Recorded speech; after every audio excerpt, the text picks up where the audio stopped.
Welcome, welcome, welcome, and thank you again for tuning in to another Bar Talks podcast. This is your girl, Queenie, and today I'm excited because we are talking with the amazing Miss Molly Dryden-Mason of Mahalias Tings. I know I probably jacked that up, but guess what? She is an amazing spirit, and I'm just glad to have her here on the platform. Thank you, Molly, for stopping by. Oh my gosh, girl, you know I got to come see you. If this is the only way I can see you during this pandemic, I'm here. Thank you so much. I'm so glad to have your energy here with me today. Look, we are, I've been interviewing people, of course, virtually, because, hey, it's COVID time. But I've been interviewing people like yourself and having these conversations surrounding inspiration. I look at you and, I met you in a professional environment, and I used to hear you talk about housing needs and discrepancies and discrimination and laws and all this stuff. And you would just, captivate a room. You command this space and you know your stuff. And I was like, that lady is a great lecturer. Like, I wish I could be like her. I would literally sit there and just be captivated by your presence. You're beautiful. You were strong. You made no apologies when you showed up into a room. You just had, if I can, for lack of a better term, you had your shit together and you knew that. And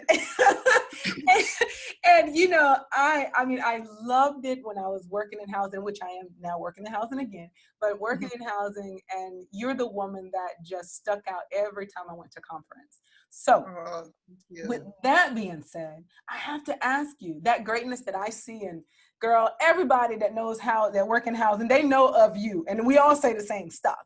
So I would like to know, just as you as a human, I see it in your life, throughout your life. I see it on your social media. I see it every time I talk with you. You visited Bar Talks before. I know you're very passionate.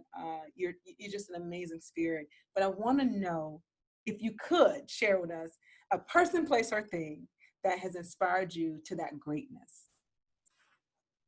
Person, place, or thing. For me, people. Yes. And they're the women in my life. The first three women I met in my life. My mother, Muriel B. Dryden, and my grandmother, Louise Brathwaite, and my aunt, Violet Brathwaite Hibbert. These women were strong.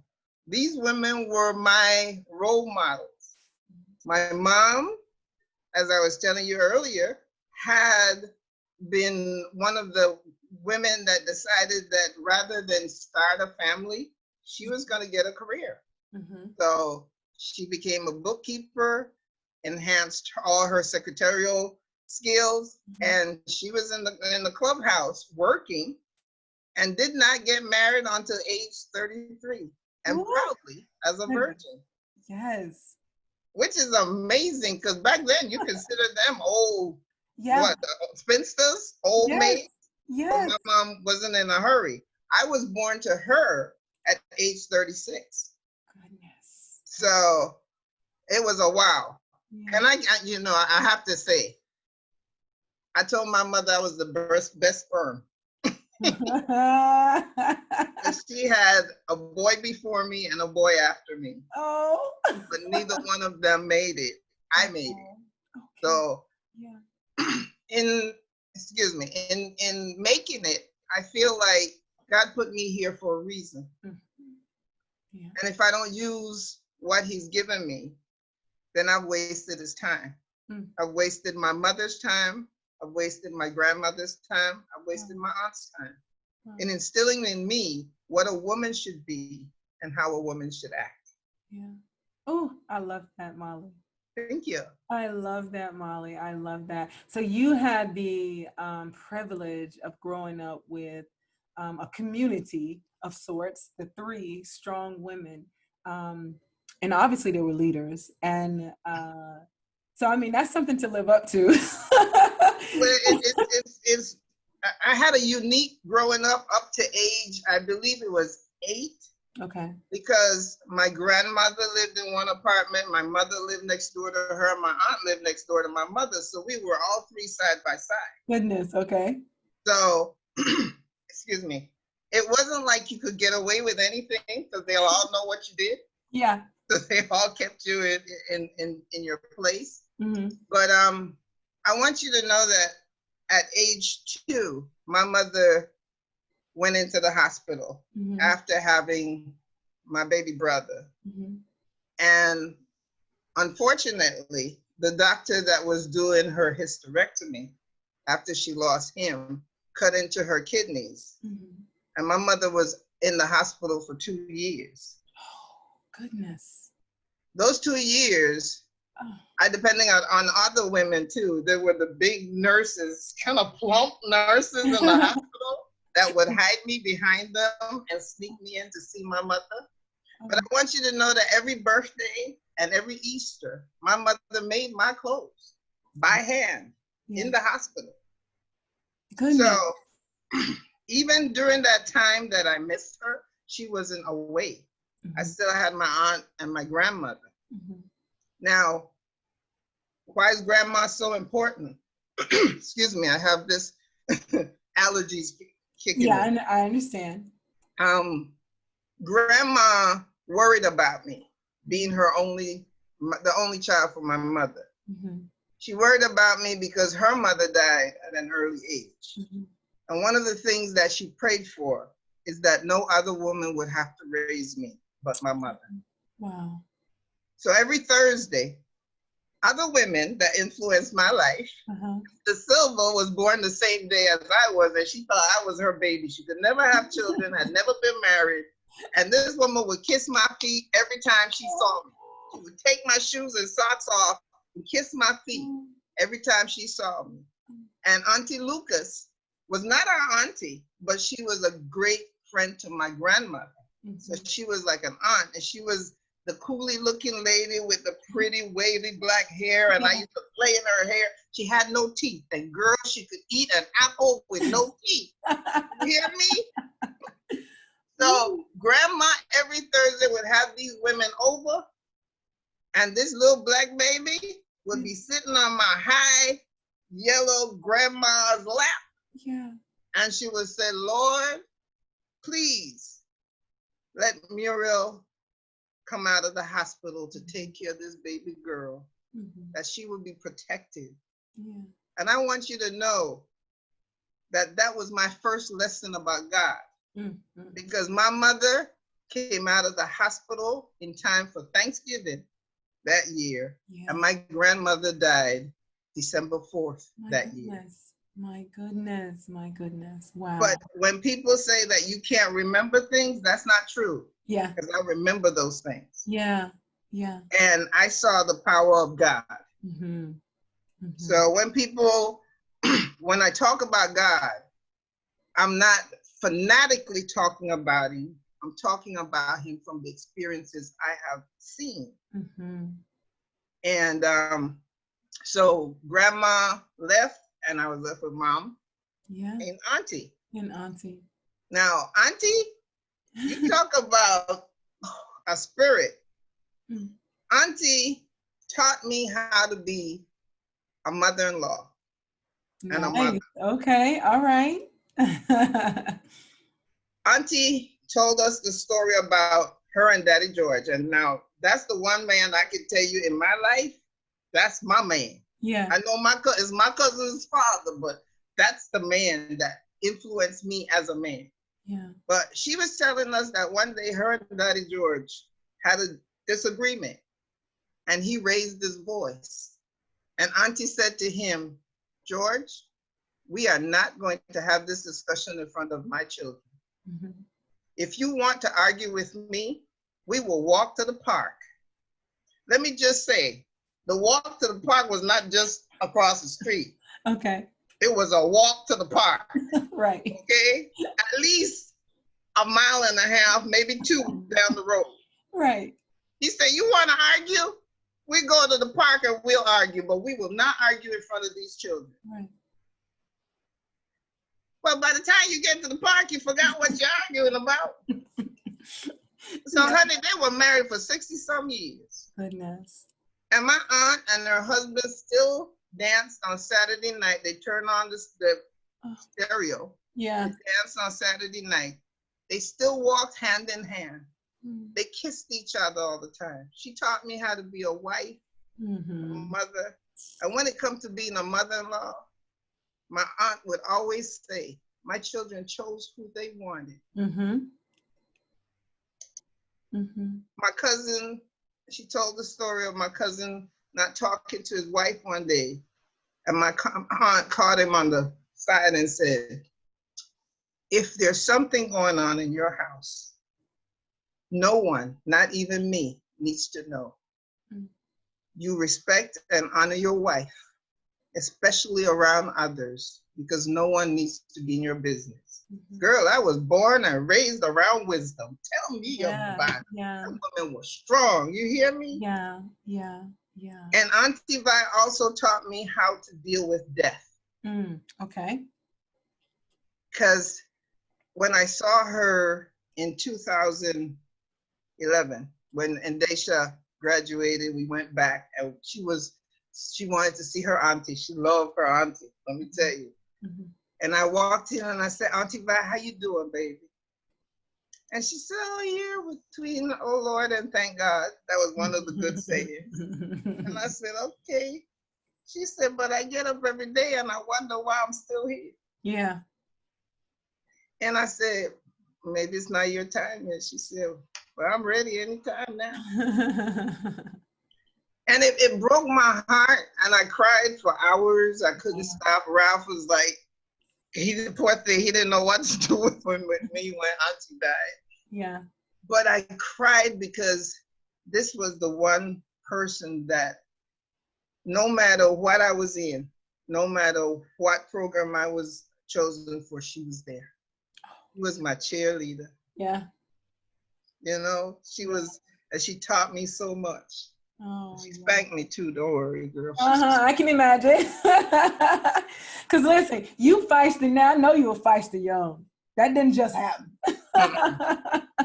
They said I talked before I walked. Does that say anything? Yeah, girl.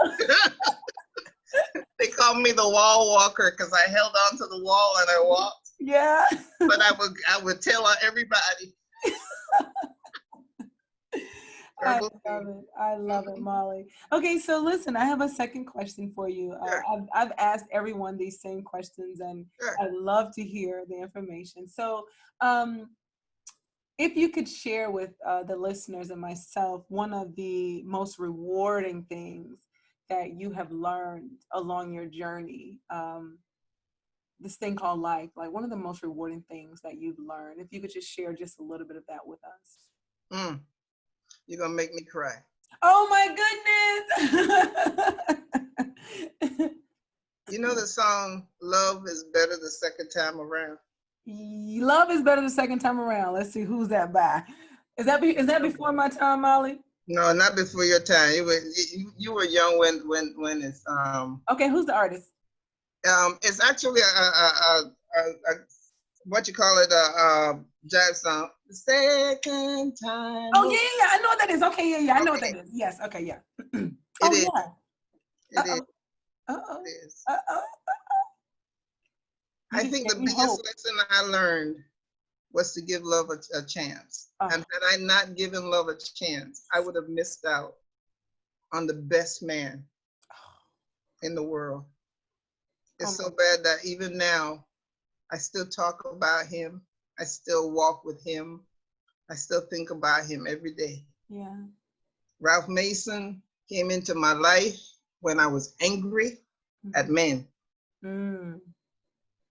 And he said, I will be different. I said, yeah, right. Yeah.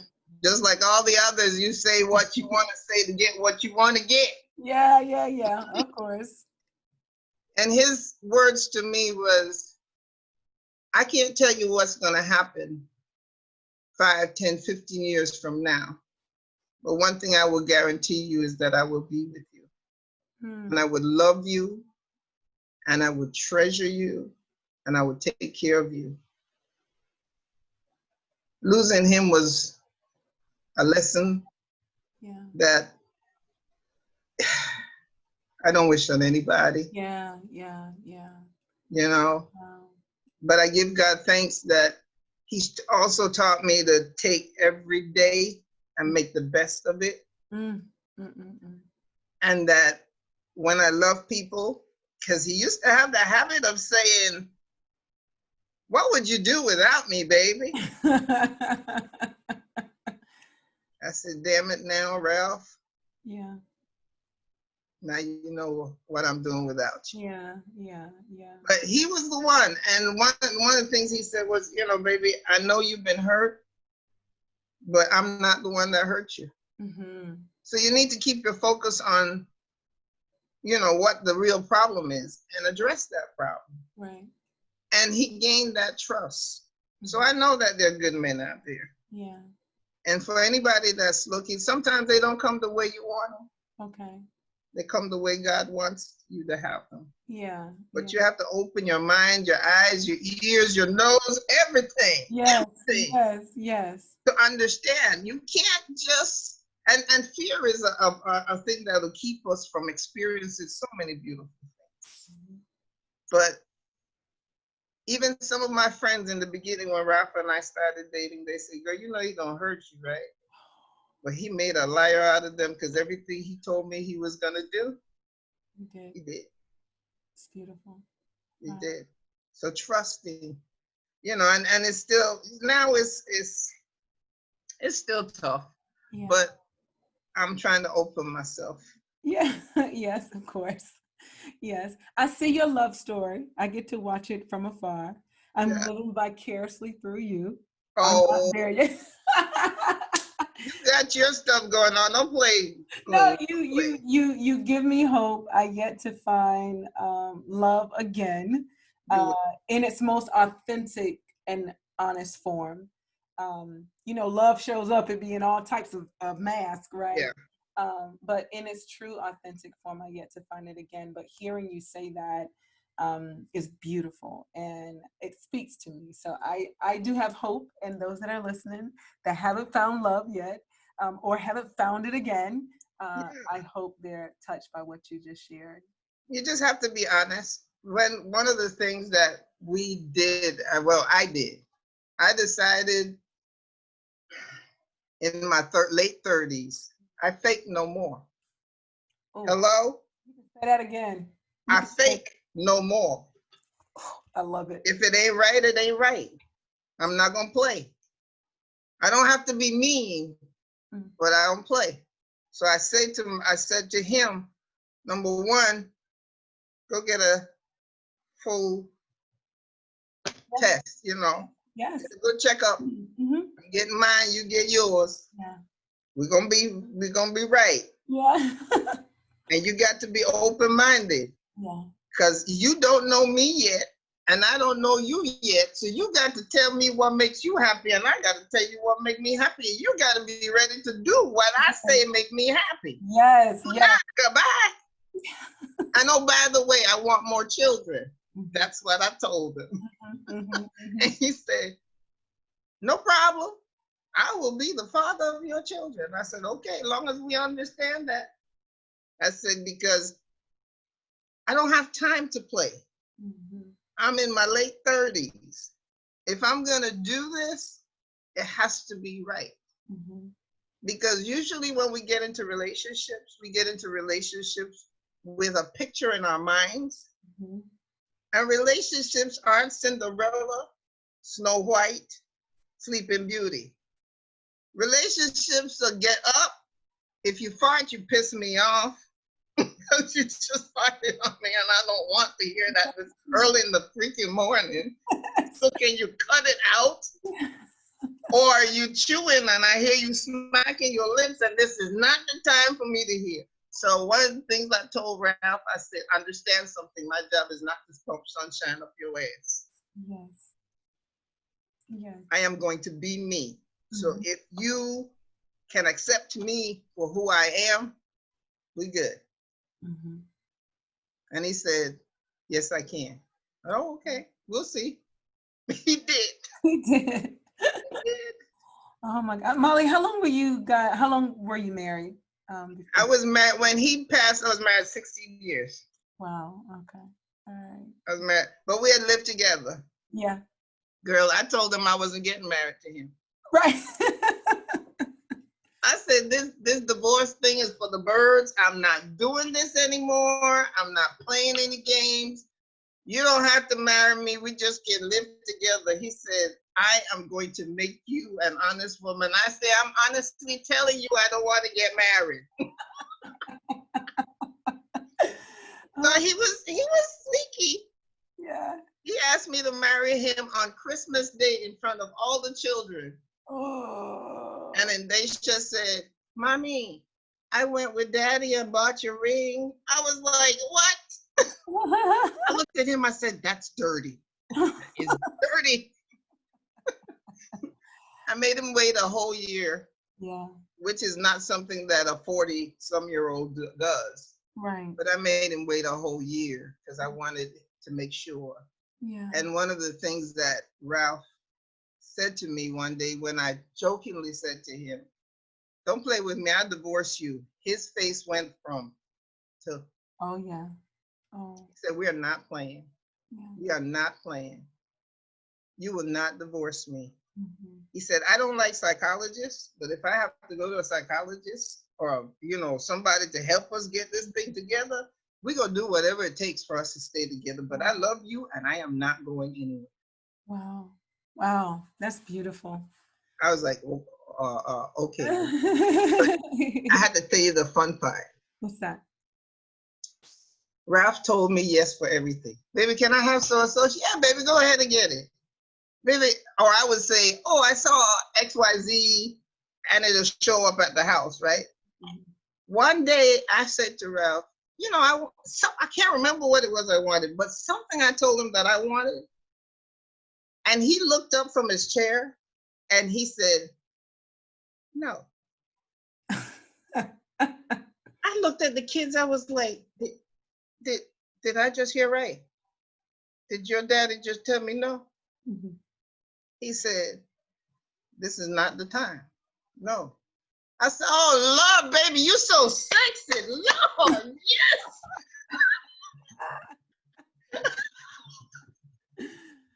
I said, say no again. That was sexy. It shocked me, but it was a welcoming answer. Yeah. Because he showed me that he could also say no to me. Mm-hmm. And that was a hard thing to say. Mm-hmm. Because remember, I was his queen. Yes. And whatever I wanted, the queen got. Right. He told me no. That was sexy, girl. For some people, that may not be, but for me, that was, oh, Lord. Right. No again, baby. Let's try this again. That spoke different. That hit different in my spirit. I was like, ouch, that shocked me. Ooh, but that was sexy. Oh my Lord, I love it. I love it. So Molly, lastly, the last question that I have, or last ask that I have for this particular series is that if someone opens up what I'm calling my audio time capsule somewhere in time, what would you like to leave for them? We are in the middle of this pandemic. We got everything is paused. Life has changed. Our very being has been altered and impacted. And we honestly we've paused, and I think we've decided to really reflect on the things that matter most to us. And so there's no greater time in my mind to ask that, you leave something for someone that is going to hear this somewhere in time. Inspiration, encouragement, wisdom, whatever you would like to share, please take this time to do so. This pandemic has hit us hard, mm-hmm. and I understand. But I do believe everything happens for a reason. Mm-hmm. I do believe it was time for us to sit down and breathe. Too many things that we have we didn't need, but we have them because. Yeah. Too many things that we did because. Mm-hmm. And then this came and it said, now you got to be in your own house with yourself. Yes. With yourself. If you don't like yourself, you're going to have a hard time. Yeah. Okay? Yes. Forget everybody else. Yeah. You have to be the one to be able to live with you so that others can live with you. Mm. It's going to bring out, it's like almost working in skincare again. Mm-hmm. In skincare, you know that if you have acne, you only seen the top part. You haven't seen what's underneath. Right. And as you start to treat that acne, it gets worse before it gets better. Mm-hmm.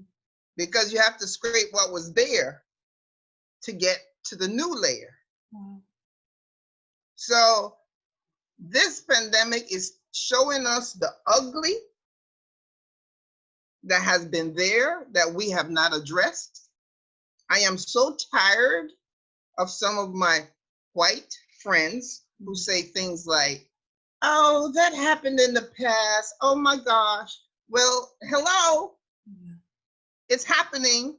Yeah. And we're seeing the uglies that have been buried under what we thought was an acne problem that we didn't know we were covered in an epidemic of acne.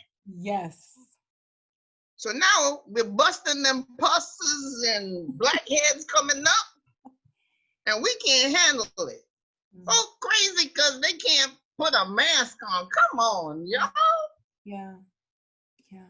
I go out in the street and I'm seeing Black people and I'm saying, did you not hear the statistics?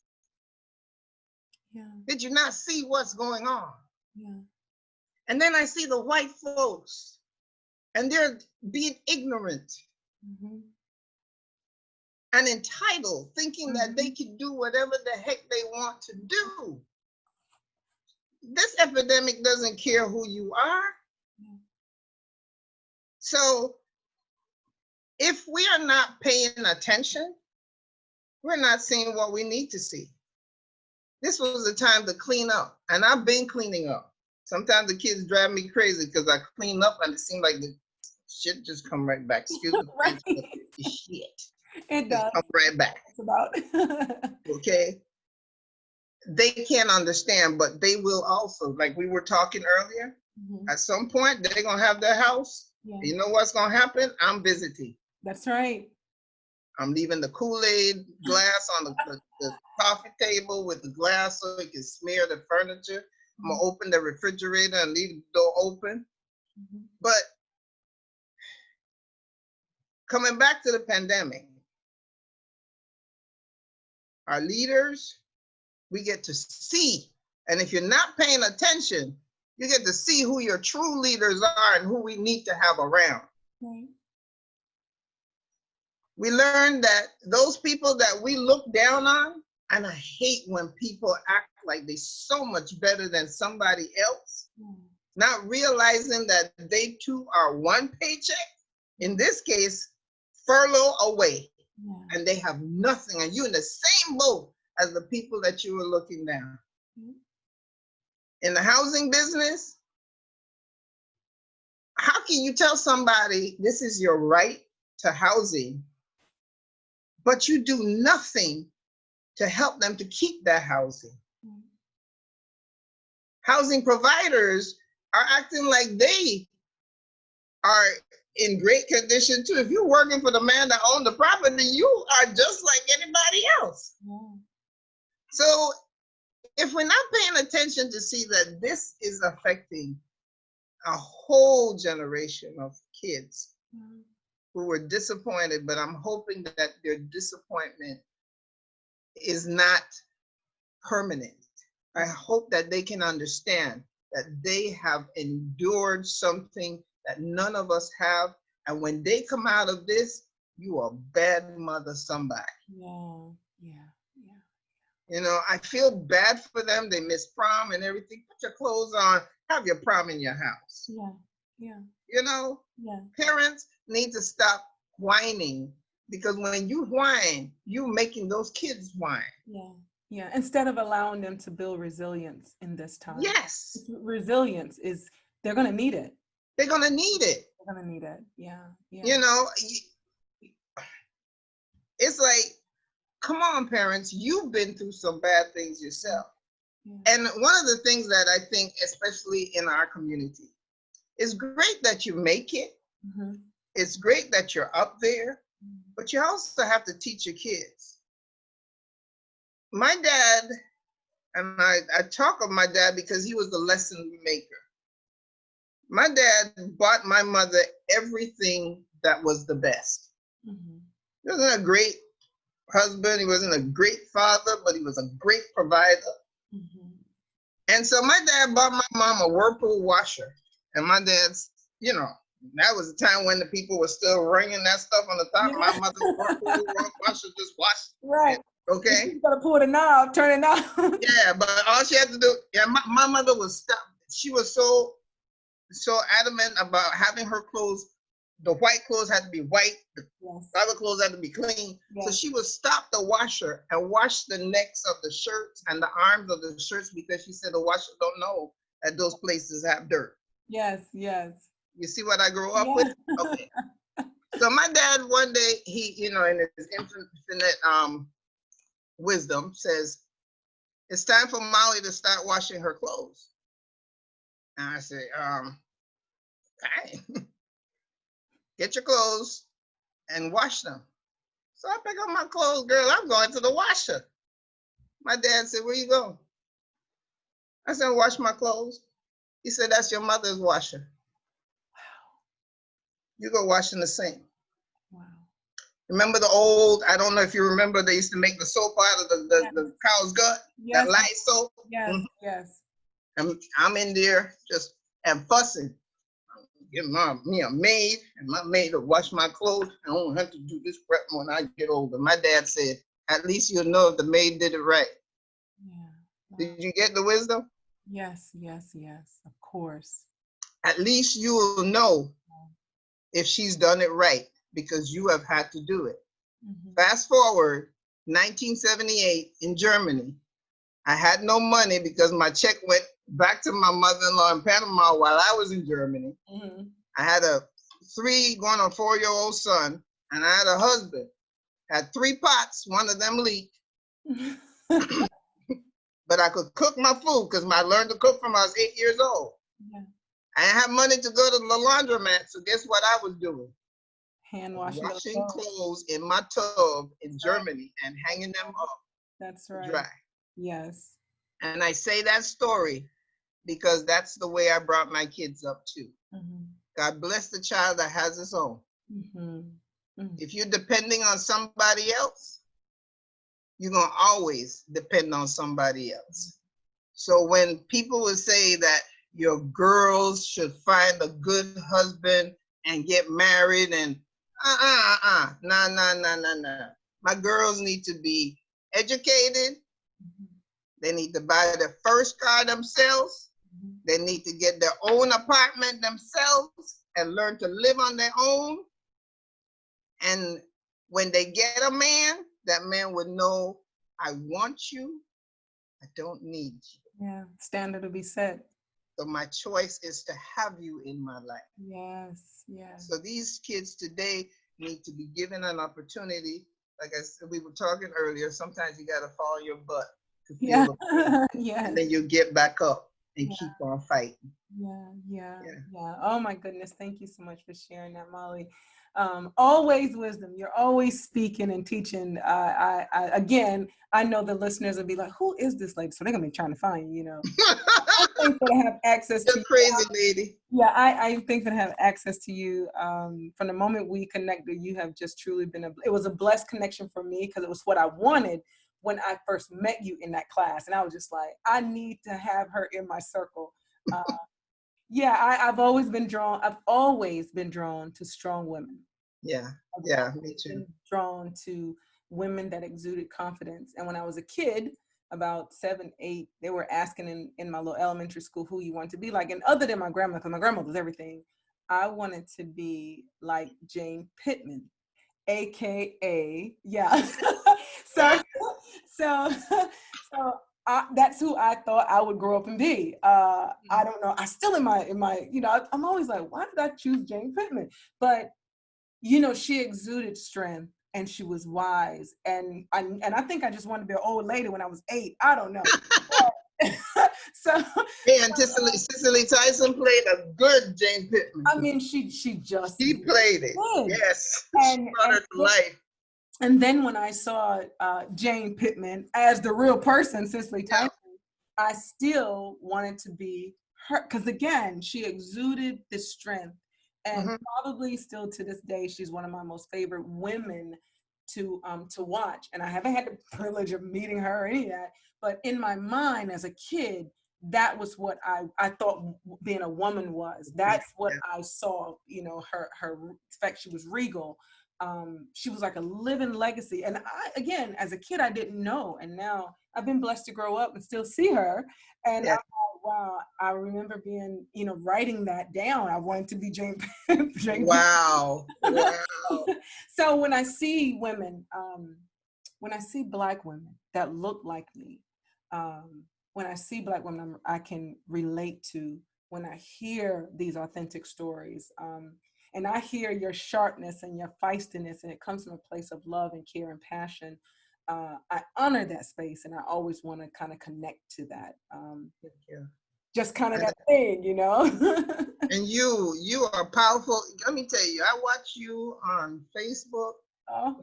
When you sweating out there, I'm like, damn, I need to get out there with the Queen. I'm gonna have to drive up there one day. And you're an inspiration. Keep on doing it, because I'm telling you, you're getting through to many. When you challenge us with those questions.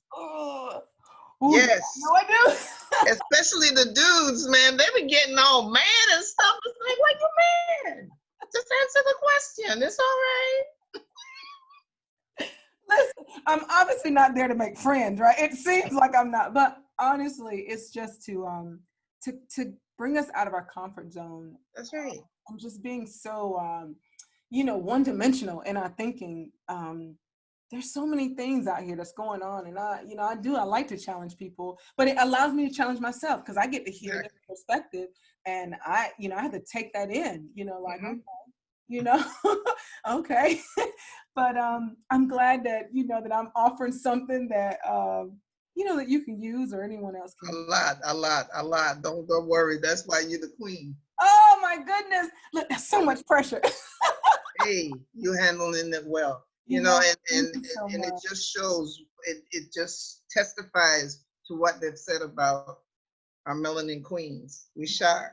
Yeah. Sharp. We're powerful. Yeah. And look now, we got the Stacey Adams. Yes. My favorite person was Nina Simone. Of course, Mahalia Jackson was a powerful lady there, and I'm so glad I'm named after her. Yes. And I mean, it's just an array of these beautiful melanin queens that I lift. Yeah. Angela Davis was my girl. I had my fro and my. I know that's right. I was all with Angela Davis. Okay, Eartha Kitt. Yeah. Eartha Kitt. She was like the woman that never got old to me. I know. So we have so many beautiful role models that we can emulate, that we should not even be thinking about pleasing somebody. Yeah. Just because. Yes, honey. Yes. I have to make sure I go back and say that I love the what was it? You said, I will not fake it. I will not fake it. I'm too old to fake it. Girl, look, I'm going to live that. And I'll tell you, I may put it on a shirt. I will give you credit if I do. Put it on the shirt. Send me one. I will not fake it. Fake it. Goodness, that is, I think I needed to hear that, because I spoke my truth the other day to someone, because I observed behaviors that I know for a fact would be problematic for me. Yes. And without apology, I just said, this is what I see, and it cannot go any further in my life. Yes. Now I could have faked it and just looked over it and, tried to be nice. I've gotten to a place, Molly, where I just can't. Because you can only fake it for but a little bit, and then after a while, they're going to get on your last nerve. Absolutely. So if you don't talk about it, and if your partner isn't willing to speak about it without getting offended, lately it's kind of like crazy that people get, it's scary. They shoot people because they mad. Yes, yes. What is wrong with us? I don't know. No is no. No is no. Yes. And no is next opportunity. So if I say no, go to the next one. I ain't mad at you. No is next opportunity. Y'all hear that? No is next opportunity. Yeah, next opportunity. Next. Come on, next. Not you neither. Come, next. You got to be real. We fake too much. Too many. We do things to please other people. In pleasing people, we don't please ourselves. Yeah. And then we sit back and we wonder why we're so angry at everybody else. My kids would tell you, and they said, how you have those parents that are at the program and they're like, oh, little Timmy, and Timmy not doing what everybody else is supposed to be doing and participating. And the mommy's like, oh, Timmy, you were just great. I'm the parent that goes, what the hell was wrong with you? You up there acting a fool, embarrassing me like that? Come on now. You know what to do.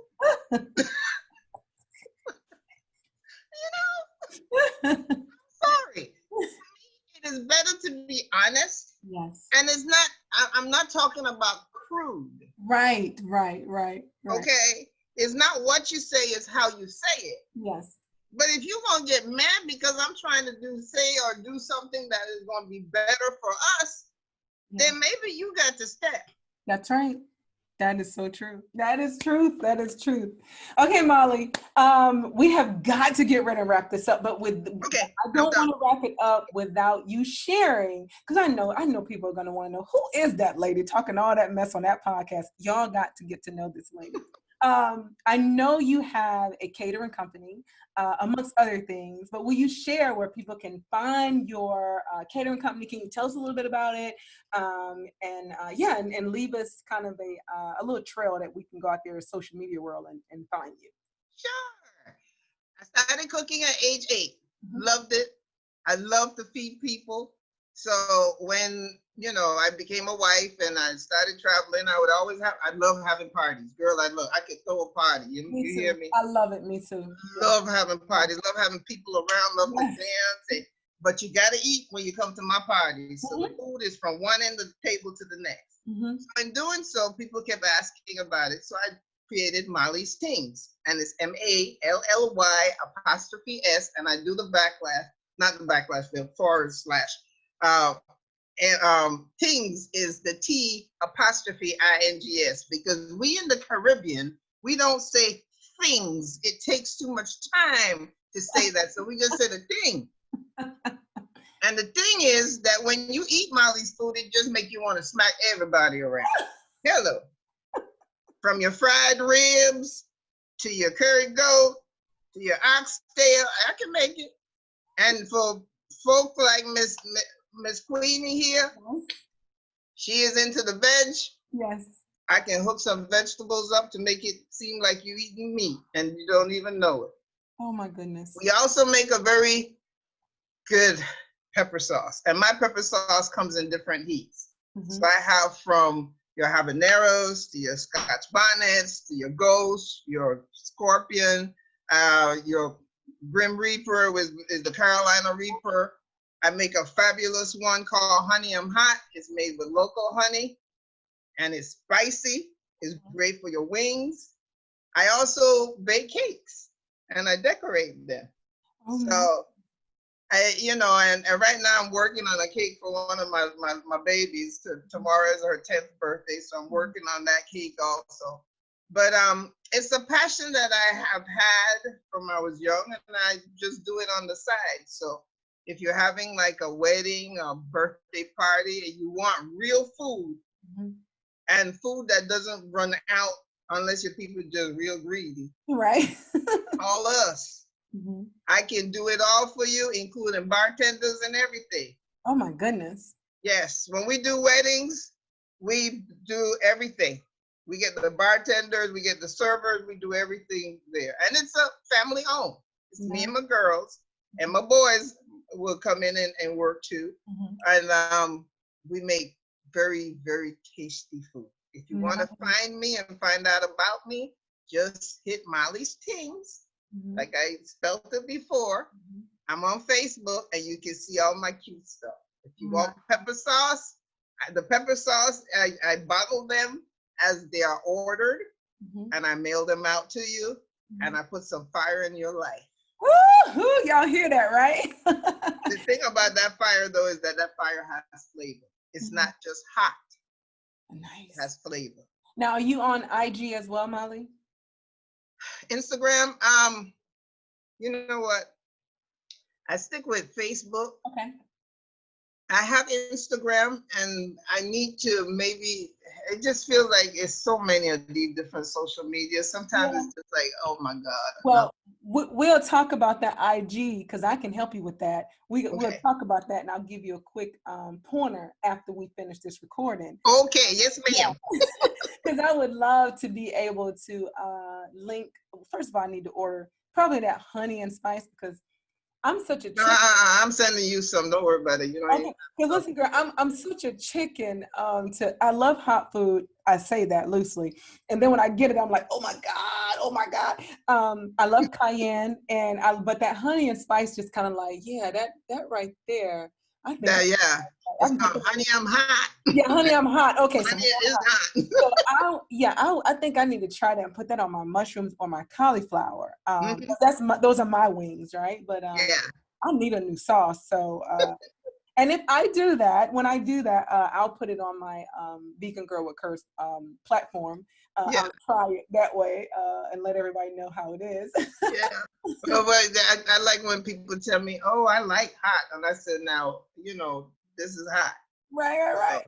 Don't get crazy. This one young lady shoved the spoon in her husband's mouth because he was like, "Oh, I like hot. I can handle it." She was like, "What's the hottest?" And I told her. He put it in his mouth. You could just see it just raising up. He got redder. And he was choking, and she said, "Here's some water, hon." And I said, "Not water." She said, "Shh." Because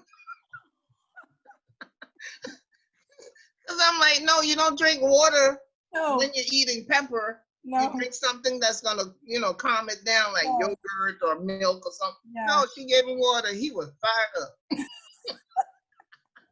Oh my goodness. Okay, Molly. So listen, thank you so much for sharing with us. You're very welcome. I've had a wonderful time talking with you today. It has been beautiful. I'm sure that those that are listening are blessed by this discussion, the many memories and the reflections that you shared. I'm thankful. Thank you. I'm honored to have you in my space tonight. My pleasure, my sister.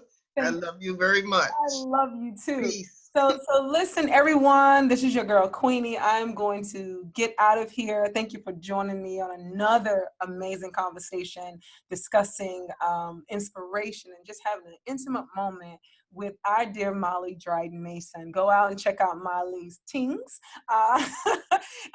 See what she's got going on, get your orders in, and always continue to aspire to inspire and continue to inspire those that are around you.